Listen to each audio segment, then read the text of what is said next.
युवा दिवस के उपलक्ष्य पर राजस्थान की सरकार ने 1 लाख भर्तियों का कैलेंडर जारी किया। ये ऐतिहासिक कार्य कोई कर सकता है तो भारतीय जनता पार्टी की सरकार कर सकती है।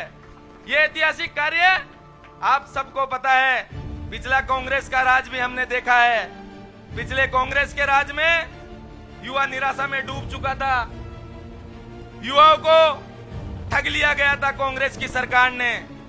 हमने देखा एक के बाद एक 19 पेपर लीक राजस्थान में हुए। उन्हें लीक पेपर में कोई मजदूर का बेटा था, कोई किसान का बेटा था, कोई अध्यापक का बेटा था, कोई कांस्टेबल का बेटा था। जब माँ बाप कहीं से कोई बूढ़ी माँ उधार पैसे लाके जयपुर, जोधपुर, उदयपुर, कोटा, भरतपुर जैसे बड़े शहरों में अपने बच्चों को परीक्षाओं की तैयारी करने के लिए भेजती थी।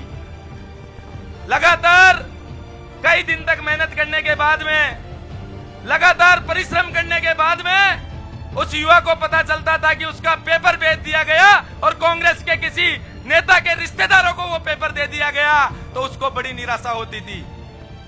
विधानसभा चुनाव से पहले राजस्थान में देश के प्रधानमंत्री जी ने सभी चुनाव की बड़ी रैलियों में कहा था कि पेपर लीक की घटनाओं पे रोक के साथ साथ एक भी पेपर लीक का जो दोषी है, हमारी सरकार आएगी तो एक भी नहीं बच पाएगा।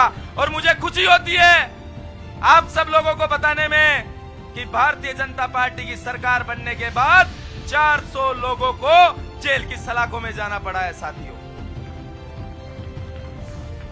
साथियों, अब समय आ चुका है। आप सब लोगों को पता है कि पंचायत चुनाव राजस्थान में आने वाले हैं और पंचायत चुनाव में हम सब लोगों को पता है कि राजस्थान की पिछली सरकार ने क्या क्या कुठारे घात किए थे राजस्थान के साथ में। कानून व्यवस्था ध्वस्त थी, पेपर लीक से निराशा थी, सरकार बाड़ेबंदी में बंद थी। कभी एक इधर से सरकार को खींच रहा था, दूसरा इधर से सरकार को खींच रहा था। सरकार फुटबॉल बन चुकी थी, पता नहीं चल पा रहा था इस सरकार के कौन किधर से किक मारेगा। उसके बाद में राजस्थान में भजन लाल जी के नेतृत्व में सरकार बनी और युवाओं के लिए उजाला हुआ है। मैं आप सब लोगों को कहना चाहूंगा, पंचायत चुनाव का यह चुनाव केवल सत्ता का नहीं, संस्कार, संगठन और राष्ट्र निर्माण की सोच का चुनाव है। यह समय है हर गांव ढाणी, हर बूथ तक मोदी सरकार और भजन लाल सरकार जी की उपलब्धियों को लेकर जाने का। हम केवल चुनाव जीतने के लिए नहीं निकले हैं, हम जनता का विश्वास जीतने के लिए निकले हैं। हम केवल वोट मांगने के लिए नहीं निकले हैं, हम युवाओं के भविष्य को सुरक्षित करने के लिए निकले हैं।